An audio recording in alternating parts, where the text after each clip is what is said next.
Hey NEET aspirants, welcome back to NEET 360 Booster Series presented by Neetify Biology। मैं हूं मनदीप कुमार और आज हम लेकर आए हैं एपिसोड 3 के topic photosynthesis tricks and shortcuts. ये सेशन स्पेशली उन स्टूडेंट के लिए जिनको फोटोसिंथेसिस के टॉपिक बहुत कंफ्यूजिंग लगता है, पर आज के बाद ये टॉपिक बन जाएगा एकदम क्रिस्टल क्लियर।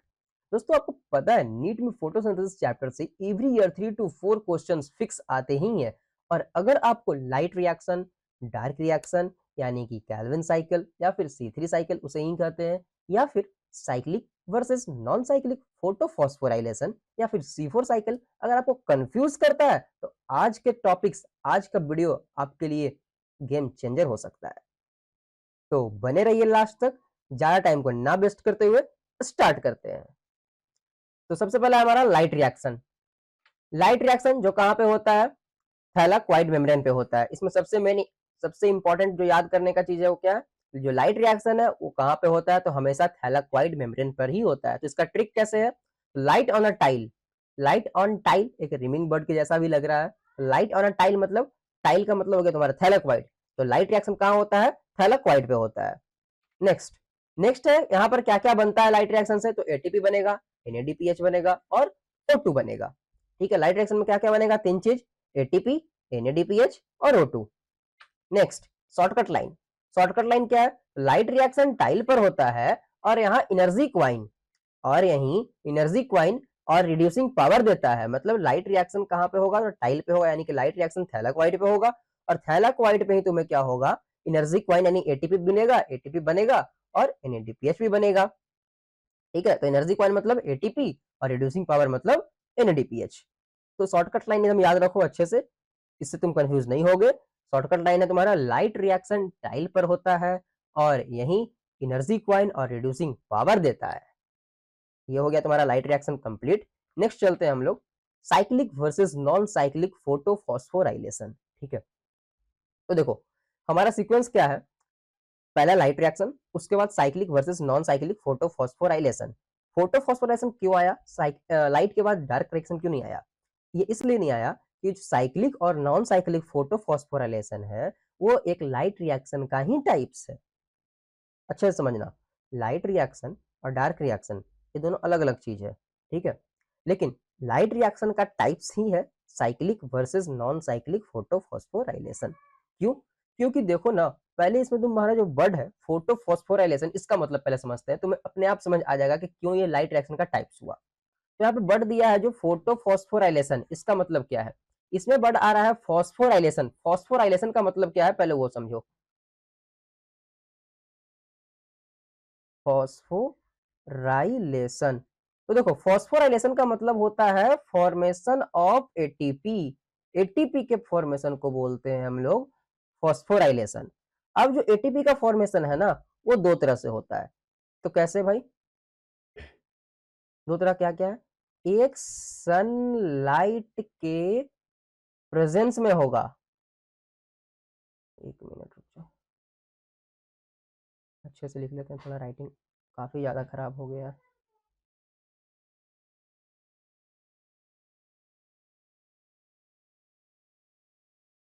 सनलाइट के प्रेजेंस में होगा और एक क्या है? सनलाइट के एब्सेंस में होगा।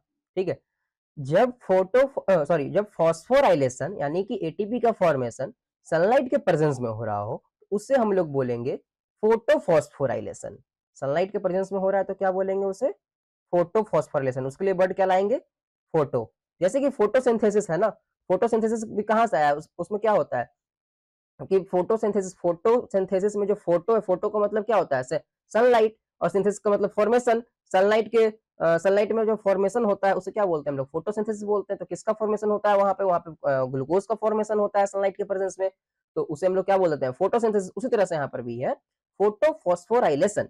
फोटो मतलब कि सनलाइट, सनलाइट के प्रेजेंस में क्या हो रहा है? फॉस्फोराइलेशन हो रहा है, यानी कि फॉर्मेशन ऑफ एटीपी। एटीपी बन रहा है सनलाइट के प्रेजेंस में, तो उसे क्या बोल दिया हम लोग? फोटोफॉस्फोराइलेशन। लेकिन जो सनलाइट के एब्सेंस में जो बनता है एटीपी उसे बोलते हैं हम लोग ऑक्सीडेटिव। क्या बोलते हैं? Oxidative phosphorylation. अच्छा, अब हम बात करते हैं कि ऑक्सीडेटिव कहाँ पे होता है और फोटो वाला कहाँ पे होता है, यानी कि फोटो फॉस्फोराइलेशन कहाँ होता है और ऑक्सीडेटिव फॉस्फोराइलेशन कहाँ होता है। तो ऑक्सीडेटिव कहाँ होगा, माइटोकॉन्ड्रिया में होगा, और फोटो फॉस्फोराइलेशन कहाँ होगा, तो क्लोरोप्लास्ट में होगा। समझ गए। तो देखो, अब हम लोग यहाँ पढ़ क्या रहे हैं, हमारा टॉपिक क्या है, cyclic versus non cyclic photophosphorylation. यानी कि फोटोफॉस्फोराइलेशन क्या है, तुम्हारा लाइट रिएक्शन है, लाइट से यहाँ पर कुछ रिलेटेड है ना, लाइट से रिलेटेड है ना। जो फोटो है, फोटो का मतलब क्या हुआ, सनलाइट, सनलाइट के प्रेजेंस में हो रहा है, सनलाइट के प्रेजेंस में यानी क्या है, लाइट रिएक्शन है। तो लाइट रिएक्शन में, लाइट के प्रेजेंस में फॉर्मेशन हो रहा है एटीपी का, ठीक है। और किस मेथड से, तो साइक्लिक मेथड से और एक नॉन साइक्लिक मेथड से। अब इसमें क्या होता है क्या नहीं होता है तो हम लोग आगे पढ़ेंगे साइक्लिक वर्सेस नॉन साइक्लिक में।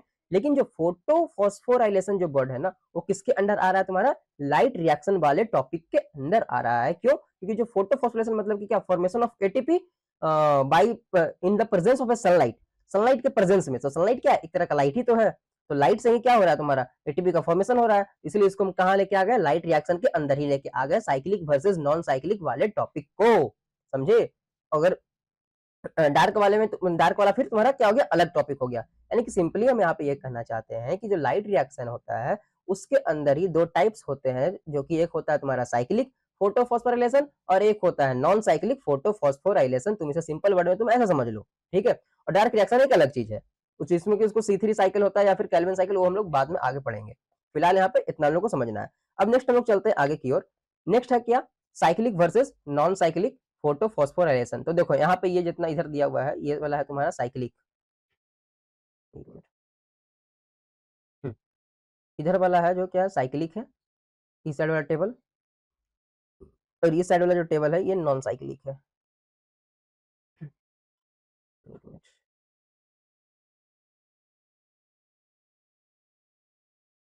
चलो ये हो गया नॉन साइक्लिक। अब देखो डिफरेंस क्या है, सबसे पहले हम लोग इसमें डिफरेंस देख रहे हैं क्या, उसके बाद इसका हम लोग चार्ट भी देखेंगे। साइक्लिक फोटोफॉस्फोराइलेशन कैसे होता है थैलेकोइड मेम्ब्रेन पे, और नॉन साइक्लिक फोटोफॉस्फोराइलेशन कैसे होता है थैलेकोइड के मेम्ब्रेन पे, वो भी हम लोग देखेंगे फर्दर। पहले हम लोग देखते हैं दोनों में डिफरेंस क्या क्या है।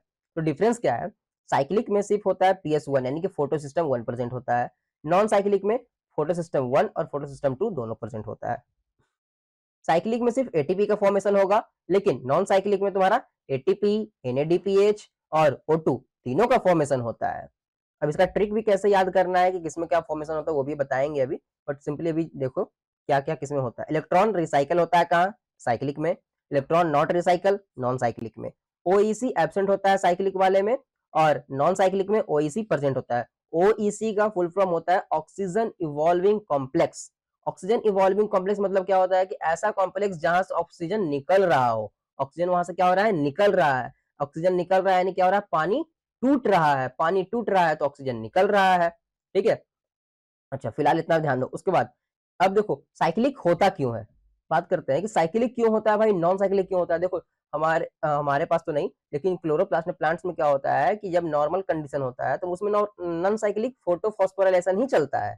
नॉर्मल कंडीशन में नॉन साइक्लिक फोटोफॉस्फोराइलेशन ही चलता है, लेकिन जब प्लांट्स को ज्यादा एटीपी का जरूरत होता है तब जाकर के साइक्लिक फोटोफॉस्फोरेशन चलता है, जिसमें क्या होता है कि एटीपी ही सिर्फ बनता है साइक्लिक वाले में, और NADPH और O2 वहां पर नहीं बनता है, ठीक है। इसलिए यहाँ पर साइक्लिक में तुम्हारा लिखा गया है need more ATP then NADPH। जब ज्यादा एटीपी का जरूरत होता है तो साइक्लिक वाला चलेगा, जब नॉर्मल कंडीशन रहेगा तो नॉन साइक्लिक फोटोफॉस्फोराइलेशन चलेगा, ठीक है। ये हो गया। अब देखो भाई इसको याद कैसे करना है, तो तुम यहाँ पे सिंपली ध्यान दो, साइक्लिक में वर्ड कितना है, साइक्लिक में है 1 2 3 4 5 6, 6 वर्ड है टोटल साइक्लिक में, ठीक है। और नॉन साइक्लिक में अब देखते हैं, 6 3 9, इसमें 9 वर्ड है। तो देखो ना तुम, नॉन साइक्लिक वाला थोड़ा ज्यादा बड़ा है, साइक्लिक वाला छोटा है। अब हम लोग याद करेंगे बड़ा और छोटा से रिलेट कर करके कैसे। तो पहले देखो N फॉर होता है नॉन साइक्लिक, और N फॉर NADPH यहाँ पे तुम्हारा फॉर्म होगा, और जब NADPH फॉर्म होगा तो O2 भी फॉर्म होगा, ठीक है। अच्छा O2 को तुम ऐसे नहीं याद रखो, N फॉर NADPH याद रख लिए, तो N से NADPH तुम्हें कहाँ मिलेगा, नॉन साइक्लिक में मिलेगा, और इसमें नहीं मिलेगा, इसमें क्या मिलेगा, सिर्फ एटीपी मिलेगा, ठीक है। ये हो गया। अब देखो फोटो सिस्टम का हम याद करते हैं कैसे, फोटो सिस्टम को। तो यहाँ पर देखो साइक्लिक है, साइक्लिक में 6 वर्ड, यहाँ पे 9 वर्ड। जहां पे ज्यादा वर्ड, जहां पर ज्यादा वर्ड होगा उसमें ज्यादा फोटो सिस्टम होगा, जहां पर कम वर्ड होगा वहां पे कम फोटो सिस्टम होगा। कम वर्ड तो एक फोटो सिस्टम, ज्यादा वर्ड तो दो फोटो सिस्टम, ठीक है।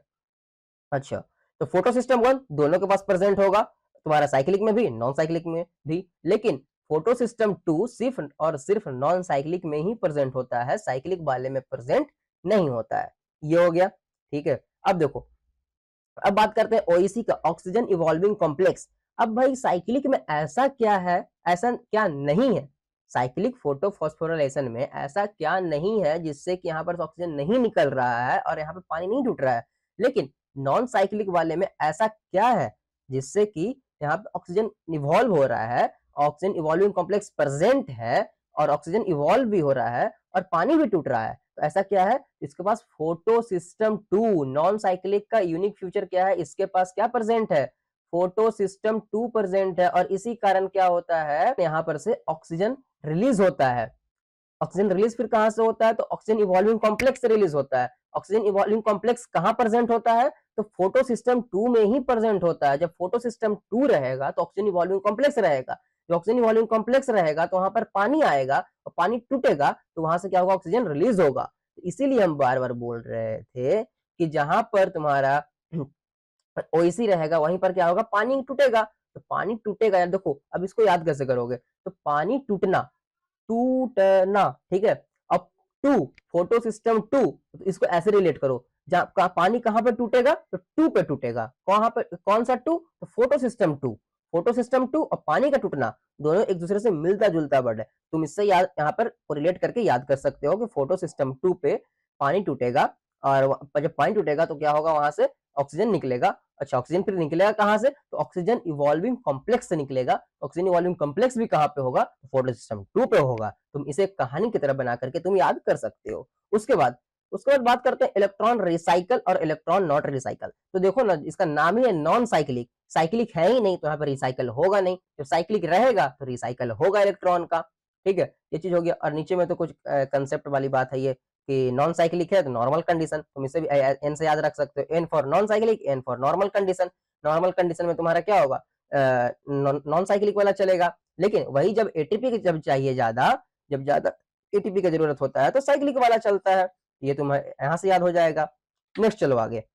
नेक्स्ट देखो, इस इजी ट्रिक क्या है, एन फॉर नॉन साइक्लिक और एन से एनएडीपीएच बनेगा, ठीक है। अच्छा, एक चीज और ध्यान देना, नॉन साइक्लिक फोटोफॉस्फोराइलेशन में जेड स्कीम का फॉर्मेशन होता है, लेकिन साइक्लिक फोटोफॉस्फोराइलेशन में कोई भी स्कीम का फॉर्मेशन नहीं होता है। साइक्लिक में क्या है, सिर्फ एटीपी बनता है और एनएडीपीएच और O2 यहाँ पर नहीं बनता, यानी कि साइक्लिक वाले में एनएडीपीएच और O2 का फॉर्मेशन नहीं होता है, ठीक है। ये तो तुम लोग पहले भी पढ़ चुके हो, फिर से वही चीज आया है। अब इसका शॉर्टकट लाइन क्या है, तो साइक्लिक है इकोनॉमिक मोड, साइक्लिक है इकोनॉमिक मोड जो कि सिर्फ एटीपी बनाता है, मतलब सिर्फ वो क्या करेगा, पैसा का काम करेगा। लो भाई, हम पैसा ही पैसा सिर्फ बनाएंगे, उसके अलावा मेरा कोई काम नहीं है साइकिलिक का। साइकिलिक का काम क्या है, सिर्फ इकोनॉमिक मोड में रहता है, सिर्फ ध्यान देना, आप इसको हाईलाइट कर रहे हैं, साइकिलिक है इकोनॉमिक मोड, साइकिलिक वाला सिर्फ इकोनॉमिक मोड का है, ठीक है।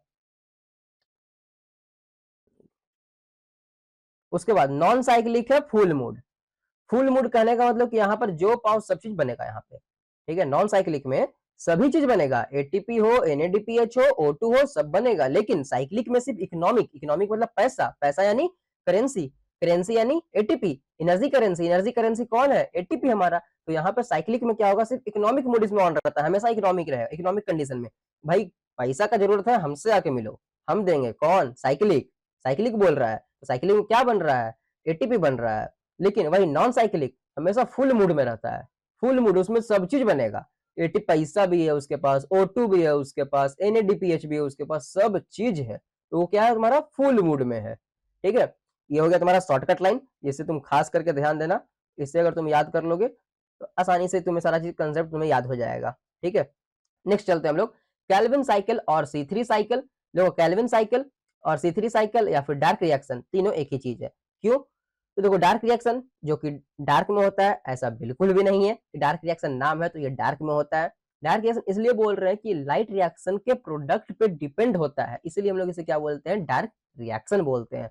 अगर लाइट ना रहेगा तो डार्क रिएक्शन भी नहीं होगा, ये भी जान लो, ठीक है। जो अगर कोई कुछ समझता होगा ऐसा कि डार्क रिएक्शन है तो रात में होता है, बट बिल्कुल ऐसा बिल्कुल नहीं है, लाइट रहेगा तो ही डार्क रिएक्शन होगा, वरना डार्क रिएक्शन भी नहीं होगा, ठीक है। हाँ, अच्छा, अब डार्क रिएक्शन को हम लोग C3 साइकिल भी बोलते हैं और इसको केल्विन साइकिल भी बोलते हैं। केल्विन साइकिल इसलिए बोलते हैं, जो C3 साइकिल था उसे डिस्कवर किया था केल्विन नाम के साइंटिस्ट ने। तो उनके नाम पे भी ये साइकिल को हम लोग बोल देते हैं कि ये केल्विन साइकिल है, C3 साइकिल। अच्छा, अब डार्क रिएक्शन होता कहाँ पे है? तो ये स्ट्रोमा में होता है। अच्छा, ठीक है। उसके बाद लाइट रिएक्शन, अभी मैंने क्या बोला कि डार्क रिएक्शन इसे हम लोग क्यों कहते हैं, क्योंकि ये क्या है, लाइट रिएक्शन के प्रोडक्ट पे ये डिपेंड करता है। तो लाइट रिएक्शन का प्रोडक्ट क्या क्या था? तो एटीपी, NADPH और O2, ये तीन चीज पे डिपेंड करता है, ये तीन चीज को यूज करता है। ठीक है, कैसे? जैसे कि जो लाइट रिएक्शन का जो प्रोडक्ट था उसको क्या करता है डार्क रिएक्शन में, उसका यूज करके जो फर्दर ग्लूकोज का फॉर्मेशन करता है। डार्क रिएक्शन में ग्लूकोज का फॉर्मेशन होता है डार्क रिएक्शन में। चलो आगे हम लोग देखते हैं कैसे।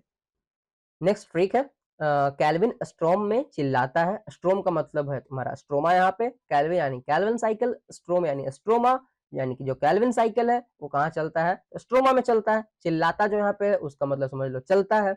ये हो गया तुम्हारा ट्रिक। नेक्स्ट चलते हैं आगे। यहीं पर ग्लूकोज बनता है। अब डार्क रिएक्शन में क्या होगा? तुम्हारा ग्लूकोज का फॉर्मेशन होता है। जैसे लाइट रिएक्शन में एटीपी और NADPH का फॉर्मेशन हुआ, उसी तरह से लाइट रिएक्शन के प्रोडक्ट को यूज कर करके डार्क रिएक्शन में लाइट रिएक्शन का प्रोडक्ट को यूज करके ग्लूकोज का फॉर्मेशन होता है। कैसे होता है हम लोग आगे देखेंगे। नेक्स्ट है शॉर्टकट लाइन। लाइट रिएक्शन बनाता है एनर्जी, कैल्विन साइकिल उस एनर्जी को फूड में कन्वर्ट करता है। लाइट रिएक्शन में क्या होता है? तो एनर्जी बनता है जैसे कि एटीपी और NADPH, और कैल्विन साइकिल में क्या होता है? उस एनर्जी को फूड में कन्वर्ट कर देता है, यानी कि उस एनर्जी एटीपी और NADPH की मदद से क्या करता है? फूड बना लेता है। फूड कौन सा? तो ग्लूकोज बना लेता है या स्टार्च बना लेता है। ये चीज है। उसके बाद कैल्विन साइकिल के स्टेप्स, जिसमें क्या क्या आते हैं? Carboxylation, reduction, regeneration, CRR, carboxylation, reduction, regeneration. इसका ट्रिक है कार रेस रोड। क्या ट्रिक है? Car race road. अच्छा, कार का मतलब क्या था? यहाँ पे कार्बोक्साइलेशन होगा जहाँ पे CO2 ReBP दोनों मिलेंगे और 3 PGA यानी 3 कार्बन प्रोडक्ट का फॉर्मेशन होगा। उसके बाद क्या था? रेस। रेस में क्या होगा? रेस का फुल फॉर्म है रिडक्शन। रिडक्शन में क्या होगा? 3 PGA कन्वर्ट होगा G3P में, क्या का यूज करते हुए? 2 ATP और 2 NADPH का यूज करेगा, जिससे 3 PGA कन्वर्ट हो जाएगा G3P में। उसके बाद रोड, रोड यानी कि रीजनरेशन। यहाँ पे क्या हो गया? जो ReBP फिर से रीजनरेट हो जाएगा और ये फिर से एटीपी का यूज करेगा। यहाँ पर एक एटीपी का यूज होता है, यहाँ पर 2 एटीपी और 2 NADPH और यहाँ पे 1 एटीपी, यानी कि टोटल कैल्विन साइकिल में 3 एटीपी प्लस 2 NADPH का यूज होता है एक कैल्विन साइकिल को चलने में। ठीक है, ये चीज यहाँ पे मेंशन कर लो। एक 1C3 साइकिल में 1C3 साइकिल में क्या होता है? 3 ATP प्लस 2 NADPH का यूज होता है। ये हो गया। Next shortcut line. Shortcut line क्या है? तो C3 cycle car race road with rubisco on 3 carbon fuel. Car race road यानी कि कार्बोक्साइलेशन, रिडक्शन, रीजनरेशन किसके साथ? रूबिस्को के साथ, on 3 carbon fuel, 3 carbon fuel के साथ। तो यह था तुम्हारा शॉर्टकट लाइन, इसको याद रखो। ठीक है, 3 कार्बन फ्यूल मतलब C3 साइकिल उसको डिनोट कर रहा है, 3 कार्बन फ्यूल को। ठीक है।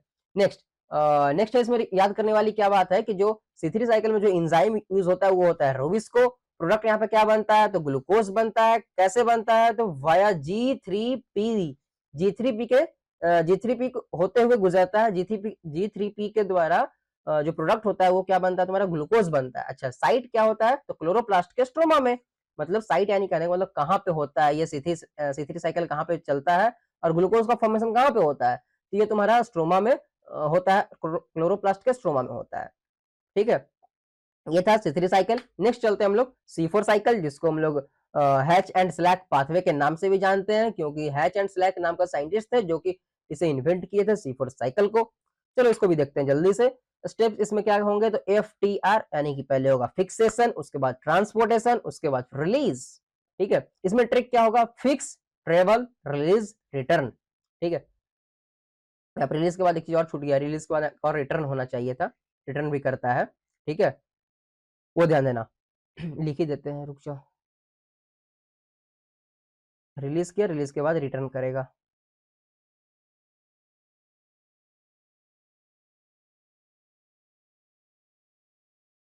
ये हो गया रिटर्न।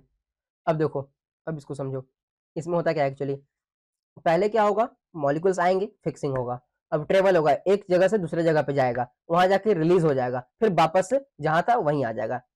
समझ गए? क्या, तो इसमें देखो फिक्सेशन हुआ कहाँ पे, तो मेसोफिल सेल में, जिसमें क्या हुआ, CO2 प्लस पेप दोनों आपस में मिल गए, मिल करके क्या बना, ऑक्सैलो एसिटिक एसिड बना, जो कि 4 कार्बन का है। इसमें एंजाइम कौन सा था, तो पेप फॉस्फोइनाइल पायरुवेट कार्बोक्सिलेज था, पेपकेस जिसे हम लोग शॉर्ट फॉर्म में बोलते हैं।